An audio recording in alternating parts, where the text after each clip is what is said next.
Boston Logan International Airport, 7:02 a.m. The soft chime of boarding echoed through gate B-17. First class was called, and Langston Reed stepped forward quietly. No entourage, no designer luggage, just a single, well-worn leather briefcase and a dark gray overcoat slung neatly over one arm. He moved like a man who didn't need attention, sharp but subtle. He handed over his boarding pass to the attendant without a word, then made his way onto NovaJet Flight 227 to Denver. Seat 1A. Right side, window. Langston placed his briefcase beneath the seat, removed his coat, and sat down slowly, adjusting the cuff of his shirt. The cabin smelled of citrus and expensive leather. It was calm, clean, the kind of place people assumed only certain types of passengers belonged in. He knew that feeling. Moments later, a voice cut through his stillness. "Sir, I think you're in the wrong seat." Langston looked up. A young flight attendant, blonde, early 30s, stood beside him with a polite smile that didn't reach her eyes. Her name tag read T. Wren. He reached calmly into his jacket and handed her his boarding pass. "It's seat 1A. That's what's printed here." She barely glanced at it. "This row is typically reserved for our executive platinum members," she said, softer now, as if speaking to a confused tourist. "Maybe you meant business class." Langston gave a half smile. "I meant exactly this seat." The attendant hesitated. A second later, a supervisor appeared, tall, stern-faced, clipboard in hand. Her name was Janet Lynn. "Is there an issue here?" Janet asked, though her tone suggested she already had an answer. "He's claiming seat 1A, the attendant replied. Janet turned to Langston.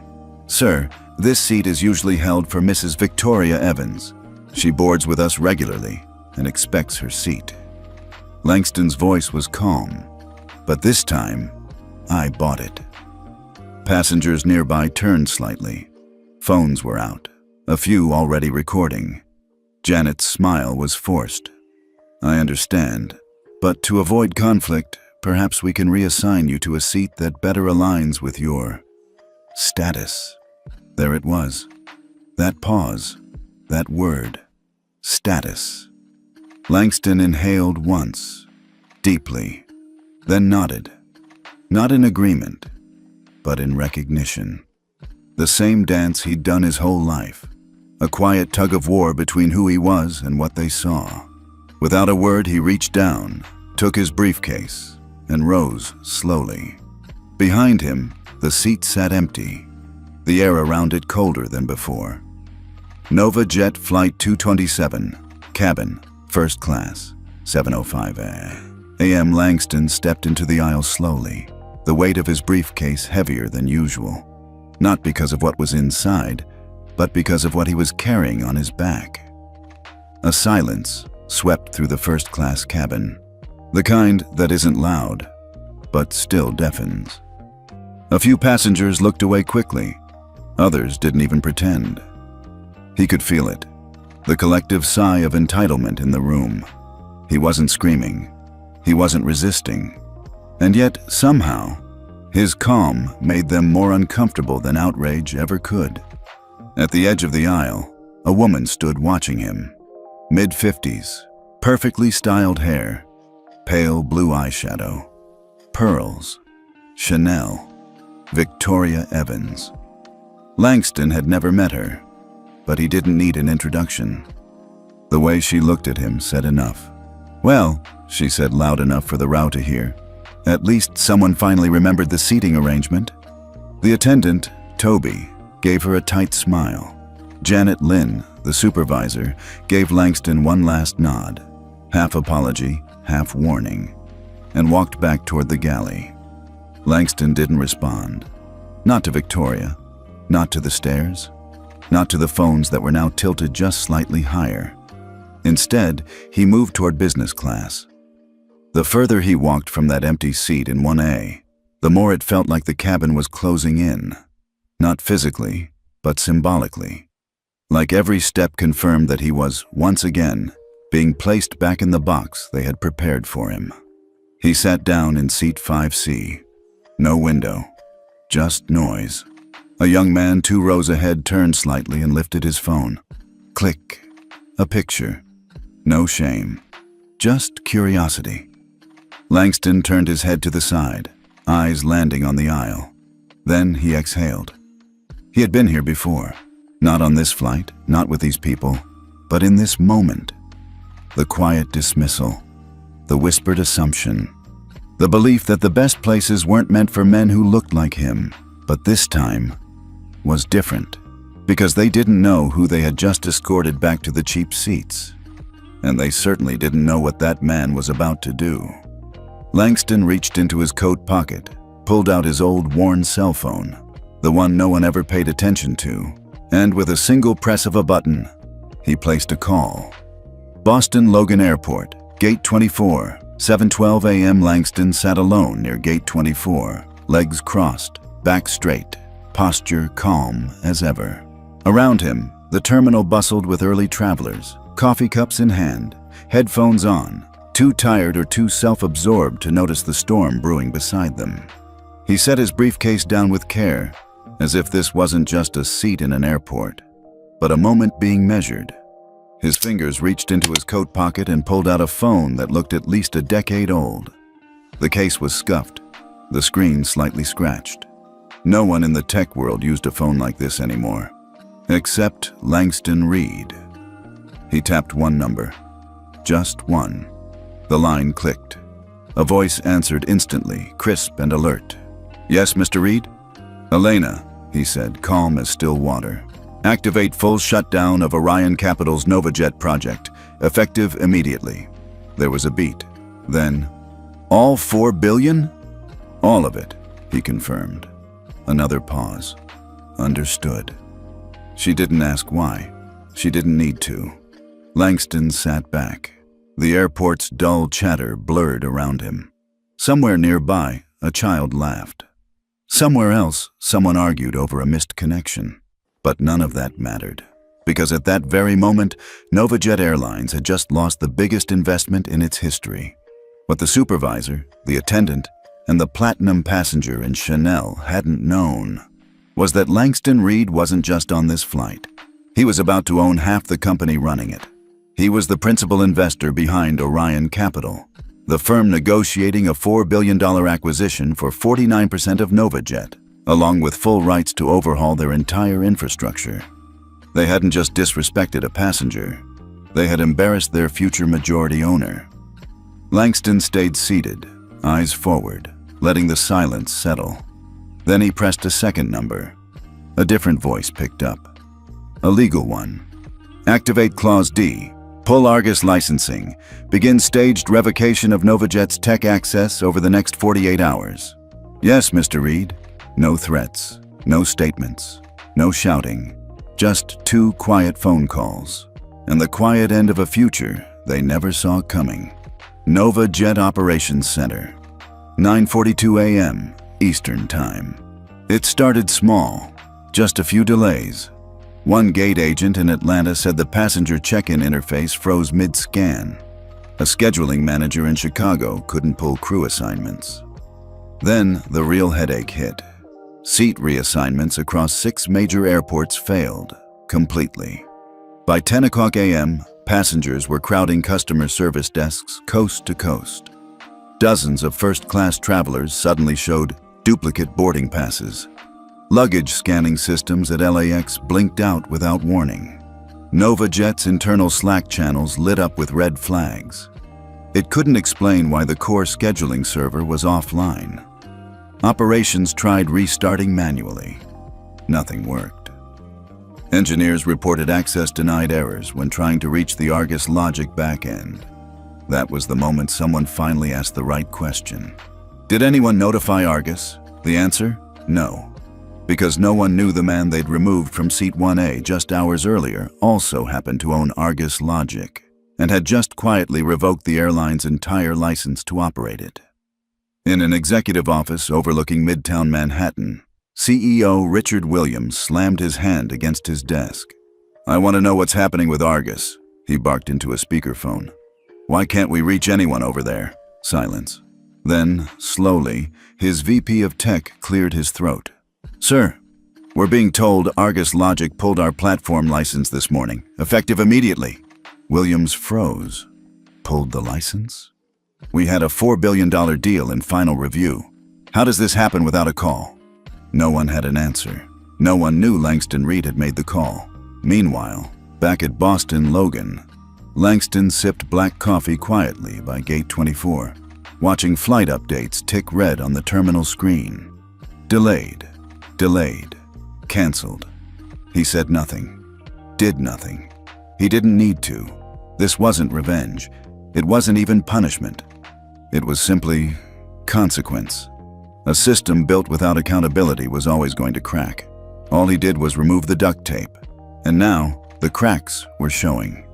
New York City, Bloomberg Business HQ, 2:14 p.m. The first headline dropped like a thunderclap. Who is Langston Reed, the quiet billionaire who just broke NovaJet? It was a breaking news alert from Bloomberg. Short, unpolished, but piercing. An unnamed source from inside Orion Capital had leaked the truth. The man forcibly removed from Seat 1A that morning was not just a passenger. He was the architect of the very systems NovaJet depended on. The headline spread fast, too fast to stop. Within 45 minutes, CNN, Reuters, and Business Insider had picked it up.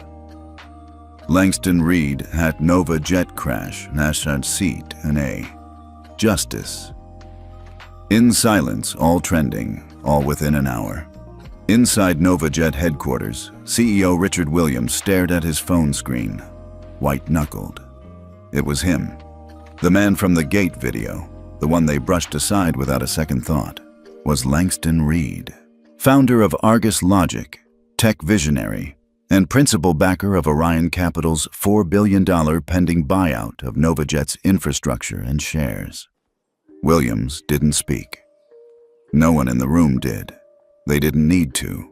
The video of Langston being escorted from his first-class seat now had over 11 million views. The comments section was a firestorm. He didn't yell. He didn't argue. He just unplugged them. 4B lost in silence. That's power. This is why you never judge a man by his seat. Meanwhile, at a quiet cafe off Charles Street, Langston sat with no press team, no lawyer, no entourage. Just him, a cup of tea, and his phone buzzing every 30 seconds. He ignored it. His photo was now on every news homepage, but he hadn't said a word. Not to a reporter, not on social media, not even a press release. That, perhaps, was what shook people the most. He didn't need to defend his dignity. He let the world do it for him. Back at the terminal, a NovaJet gate agent scrolled the comments under the viral TikTok and shook her head. "That's the guy they kicked out?" she whispered. Another agent nodded slowly. "Yep, and they kicked out the wrong one." NovaJet headquarters, Midtown Manhattan, 8:02 a.m. next morning. The numbers were impossible to ignore. NovaJet stock had dropped 14.3% overnight. By market open, CNBC was running a red banner that simply read, "Langston Effect." That's what they were calling it now. One man, one seat, one quiet refusal. And now, a national airline was unraveling in real time. In the boardroom on the 39th floor, tension pulsed through the glass walls. CEO Richard Williams stood at the head of the table, visibly drained. His tailored suit looked rumpled, his collar slightly uneven. He hadn't slept. Across from him sat 8 of NovaJet's largest shareholders. Most hadn't spoken since the meeting began. They didn't need to. The financial slide was doing all the talking. "We're doing everything we can to contain this," Williams said, voice dry. "Our PR team is preparing a response. We'll issue a formal apology within—" "That's not going to be enough," one woman interrupted. Gray-haired, no nonsense. Her fund held 11% of NovaJet stock. "You lost a $4 billion deal, you lost public trust, and you lost control of your tech infrastructure, all in one morning." Another investor chimed in. "And you didn't even know who he was." Williams swallowed hard. We were misinformed. The flight crew. Stop blaming the crew, the woman snapped. They didn't crash your stock. You did. A heavy silence followed. At that very moment, across town, Langston sat in a quiet conference room at Orion Capital. No cameras, no news crew, just him and his team. He didn't look victorious. He looked focused. Monitor market movement, he told his CIO. Not just Nova Jets. Watch how competitors respond. This is going to ripple. Yes, Mr. Reed. He stood, crossed to the window, and looked out over the skyline. He never wanted it to go this way. He came in to build something, to fix a broken system from the inside out, but they made it clear who belonged in seat 1A and who didn't. Now they were learning the cost of that assumption. Downstairs, a young analyst watching the news murmured, 14% in 2 days. That's not a dip. That's a reckoning. NovaJet Executive Boardroom, 1 p.m., day after the incident. Langston Reed walked into the boardroom like a man who didn't need to raise his voice. The room fell quiet. No one stood to greet him. They weren't sure if they should. He didn't notice or didn't care. Behind him followed his COO, Elena Tran, and his legal advisor, Marcus Bell. Neither spoke. They didn't have to. Langston took the seat at the far end of the long oak table. Not at the center, not at the head. He didn't need the symbolism. His presence was already the loudest thing in the room. Richard Williams, CEO of NovaJet, cleared his throat. He looked like a man aging by the minute. Mr. Reed, he began, his voice carefully measured. I want to personally apologize for what happened aboard Flight 227. It does not reflect who we are. I'm not here for an apology, Langston said, calm but final. Silence. He slid a leather folder onto the table and opened it. Inside were 5 printed documents, each neatly tabbed. Each one spelled out what NovaJet needed to do, not to regain his trust, but to survive. These are your terms, he said. 1. Immediate termination of the flight crew involved. Toby Wren, Janet Lynn, and the captain who allowed the removal. 2. Public release of a full apology, including the unedited video, on all platforms. 3. A $30 million commitment to launch a permanent equity and ethics division within NovaJet, audited independently. 4.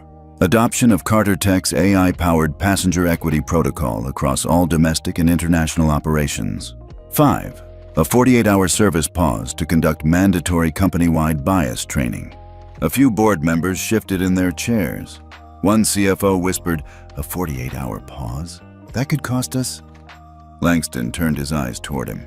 You're already losing $400 million in market cap per day, he said flatly. I'm offering you a way to stop the bleeding. Williams exhaled, glanced around the room, then nodded slowly. We accept. Langston rose without another word. He didn't need fanfare. He came not to be acknowledged. He came to restructure a culture. And he had just begun. NovaJet Training Center, New Jersey, 6:00 a.m., day of the shutdown. For the first time in its 37-year history, NovaJet grounded every single flight, not because of a storm, not because of a labor strike, but because a man who had once been told he didn't belong now held the pen rewriting the rules. Across airports nationwide, gates stood empty. Luggage belts paused mid-spin. First-class lounges were eerily quiet. And inside NovaJet's newly reactivated training facility in New Jersey, over 7,000 employees began filing in. Flight attendants, pilots, supervisors, regional managers, all holding manila folders labeled Equity in Action, the Carter Tech Initiative. Langston arrived through a side entrance. No cameras, no security entourage, just him, Elena, and one quiet mission. He didn't step on a stage. He didn't stand behind a podium. He walked into the room like anyone else, and stood at floor level, eye to eye with the people who once represented a system that had quietly excluded millions like him. "This isn't about 3 people getting fired," he said, voice steady. "It's about understanding how silence becomes policy." The room was still. Hundreds of eyes focused, but no one interrupted. "You didn't ground these flights," he continued. "This company did, the moment it decided status mattered more than fairness." The first training module began. It wasn't a PowerPoint or corporate video. Carter Tech's team had designed an immersive simulation where staff experienced what passengers went through: being ignored at the gate, being judged by appearance, being reassigned despite holding a valid seat. One flight attendant named Melissa, barely 25, broke down mid-exercise. "I was in economy that day," she whispered, tears in her voice. "I saw it happen. I didn't say anything. I thought speaking up would get me fired." Langston looked at her gently. "No one's punishing you for silence," he said, "but we won't reward it anymore either." By late afternoon, the tone had shifted. People weren't just watching, they were absorbing. Some sat quietly, hands on their chests. Others stared ahead, eyes wet but clear.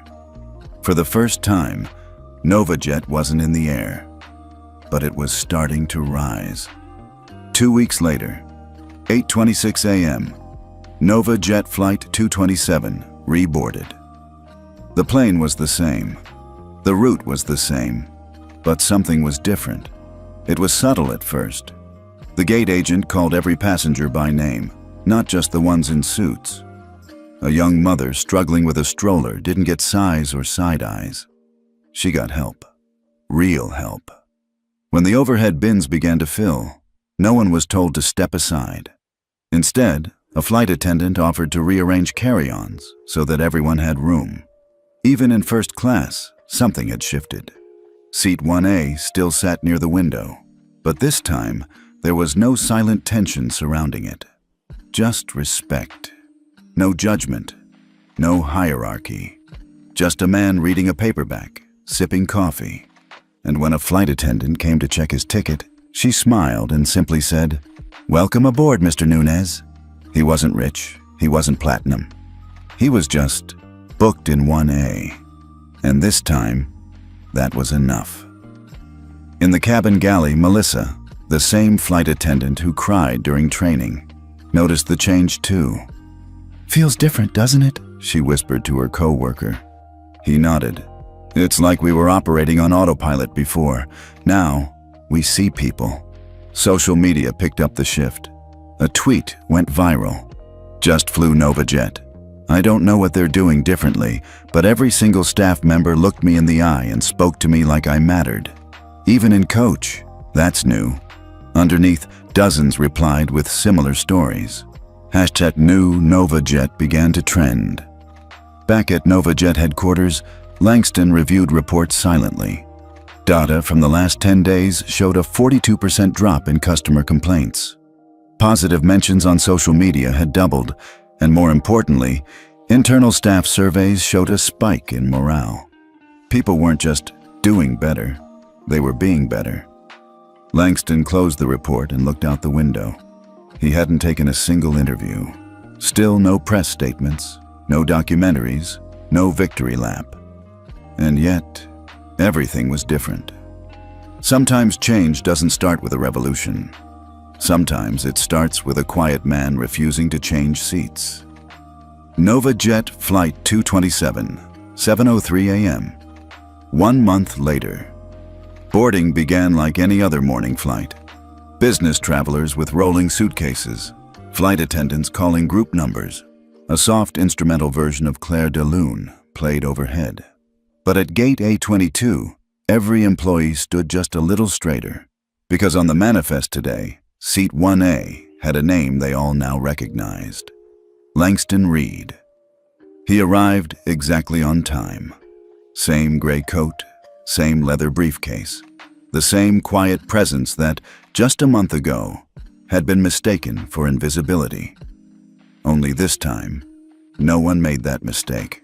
The gate agent didn't check his boarding pass twice. She smiled warmly and simply said, "Welcome back, Mr. Reed." He nodded once in return. No ego, no performance, just mutual recognition. As he stepped onto the jet bridge, a hush seemed to follow him, not from fear, but reverence. Crew members adjusted their posture as he entered the cabin. In row 1, seat A sat waiting. No one else had tried to claim it. No one dared. He placed his briefcase down, adjusted his cuffs, and lowered himself into the leather seat slowly, like a man reclaiming something not because it was owed, but because he had earned it with dignity. 10 minutes later, a young attendant approached. She wasn't part of the original crew, maybe 24, fresh-faced and still nervous around first class. She stopped beside his row and hesitated, then quietly asked, "Mr. Reed, can I ask you something?" He looked up gently. "My father watched your story. Said you changed how people like him are treated when they fly. He used to avoid planes altogether. Now he says, if that man can do what he did, maybe I belong here too." Langston paused, not to think, but to absorb. Then he smiled, the kind that doesn't show teeth, but speaks volumes. "It was never just about the seat," he said. The young woman nodded, eyes glossy. "I know, but it still matters that you're sitting in it now." Outside the window, the plane began to taxi. But inside, something else had already taken flight. Nova Jet Innovation Campus, 3:40 p.m., 3 months later. There were no cameras, no press, no stage. Just a quiet hallway inside NovaJet's newly opened Training and Equity Center, a space built not to celebrate the company's success, but to confront its past. Langston Reed didn't attend the ribbon cutting. He hadn't asked for credit, but the company gave it anyway. Near the entrance stood a brushed steel plaque. No portrait, no spotlight, just a sentence etched in clean, firm letters. "To the man who didn't raise his voice, but raised the bar for all of us."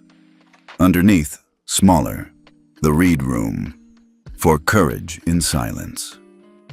Inside that room, every new hire at NovaJet now received their first hour of orientation, not in flight safety, but in dignity protocol.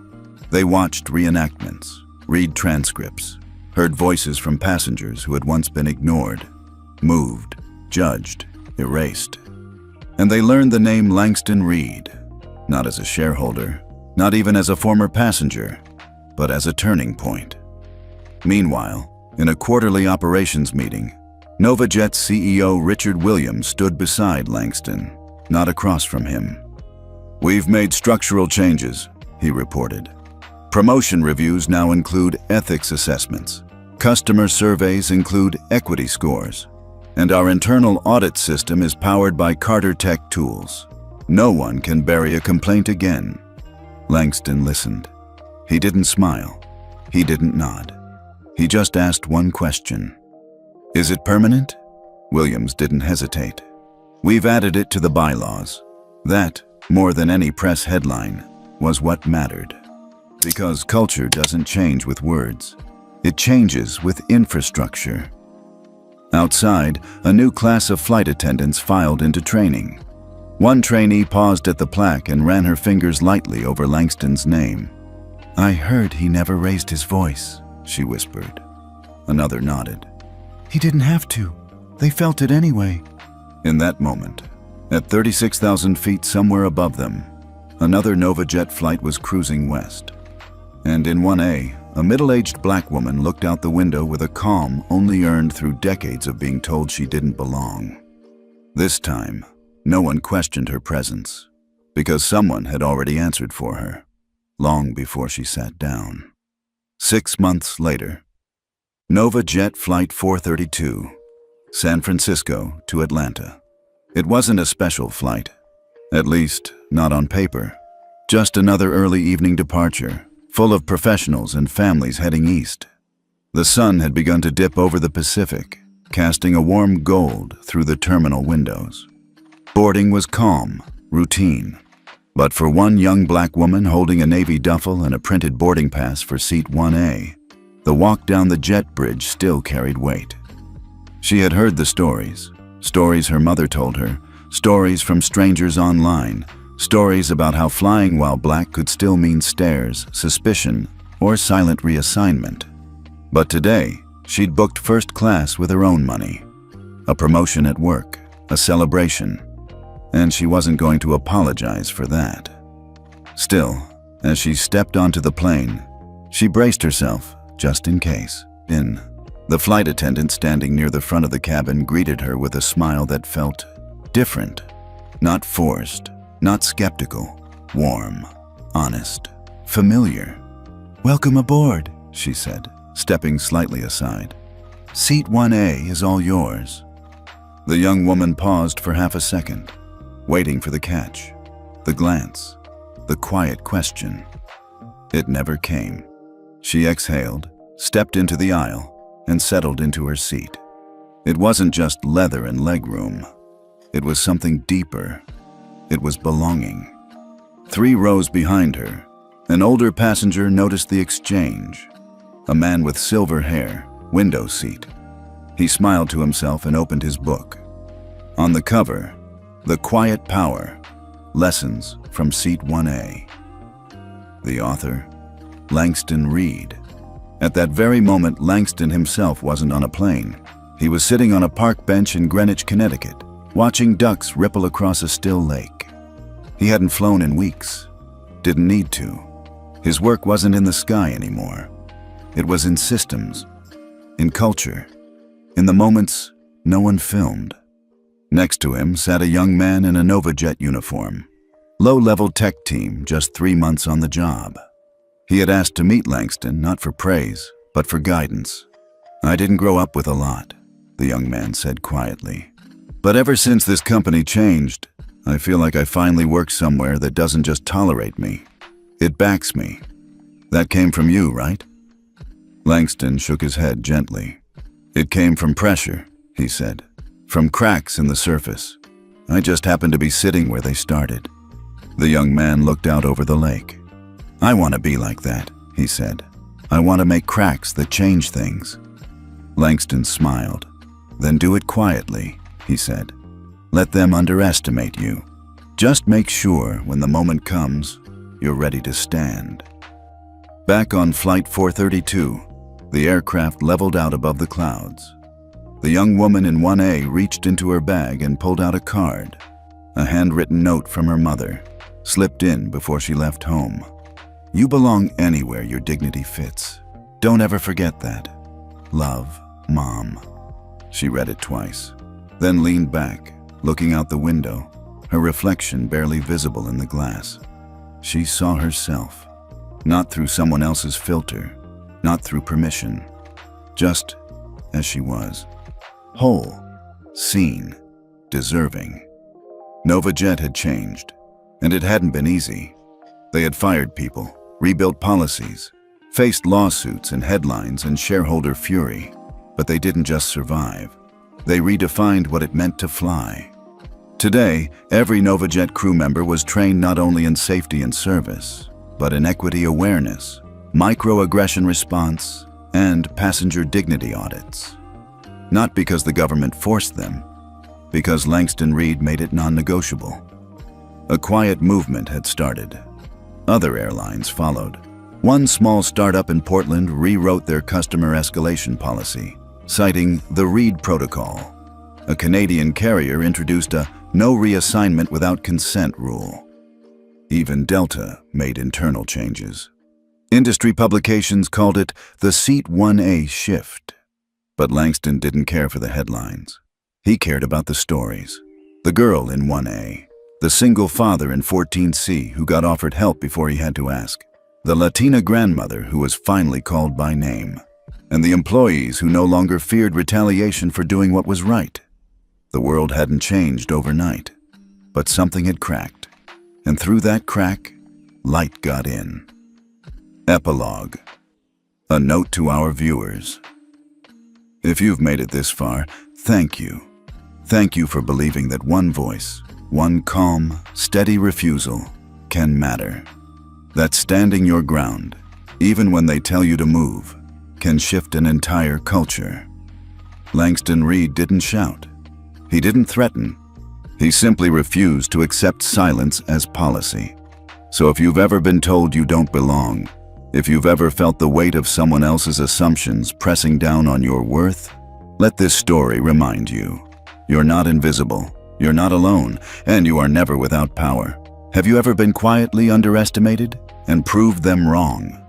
Tell us in the comments. We read every one. Like if you believe dignity should never be up for negotiation. Share this with someone who needs a reminder. Their seat is already theirs. And hit subscribe for more true stories like this from the skies and beyond. Because sometimes the most powerful passenger is the one no one saw coming.